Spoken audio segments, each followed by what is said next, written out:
Takk Gísli. Þessi kona hér heilbrigðisráðherra Frakklands, þessi maður heilbrigðisráðherra Þýskalands og þessi hér, hann heilbrigðisráðherra Bandaríkjanna. Á Íslandi þessi maður hér hins vegar heilbrigðisráðherra og hann að fara að frumflytja nýtt lag með hljómsveitinni Ham í þættinum á eftir. Munum það þegar okkur finnst við vera orðin of venjuleg. Íslensku tónlistarverðlaunin fóru fram við hátíðlega athöfn í Hörpu í gær. Kvöldið var glæsilegt í alla staði og hefði verið ennþá glæsilegra ef einhver sem hlaut verðlaun hefði mætt til að taka við þeim. Jófríður Ágadóttir. Jófríður fjarverandi en Áslaug og Doddi taka við verðlaunum fyrir hennar. Jökull Júlíusson. Jökull fjarverandi, hann náttúrulega ellendis. Elmar Gilbertsson, hann fjarverandi en móðir hans mun taka við verðlaununum. Það MC Gauti og Vaggo Velta. Hvað segir hesturinn?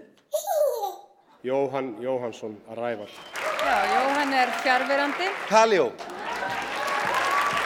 Þeir þakka kærlega fyrir sig. Edduverðlaunin voru einnig afhent á dögunum. Hátíðin var glæsileg og verðlaunahafar þóttu endurspegla þá miklu fjölbreytni sem að finna í íslenskri kvikmyndagerð. Þakka Balta fyrir frábæra mótleik. Balta náttúrulega. Og Balta.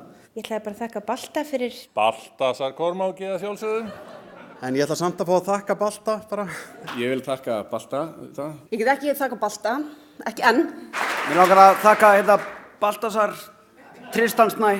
Takk Balti fyrir traustið. Í Hollywood fóru Óskarsverðlaunin fram og þar gerðist þetta.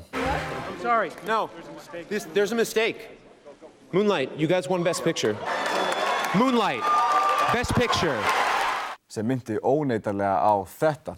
Rétt kjörinn í embætti formanns Framsóknarflokksins Höskuldur Þórhallsson.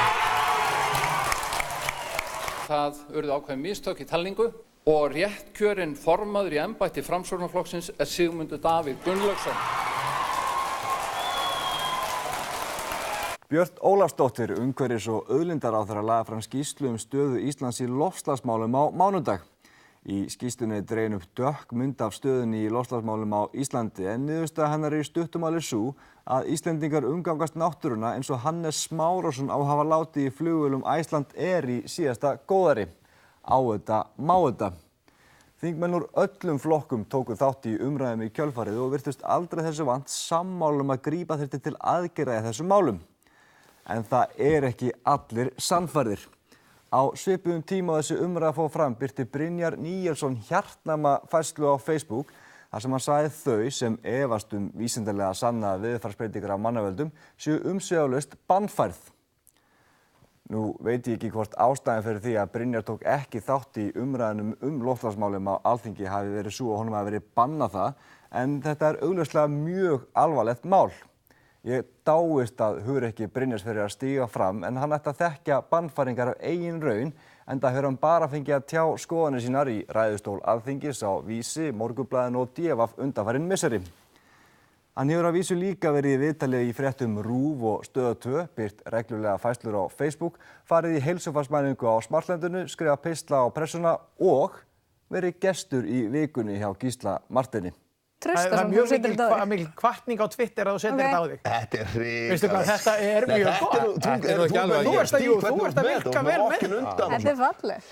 En ég 100% sammála. Þögguninni sem ríkir skoðanir Brynjars Níelssonar verður að linna. Nú þarf hann að láta heyra í sér á eina vettvanginu sem hann hefur ekki nýtt sér. Í símatíma ákveðinnar útvarpsstöðvar þar sem hann getur óáreittur efast loftslagsbreytingar, kynbundinn launamun og lögun jarðarinnar.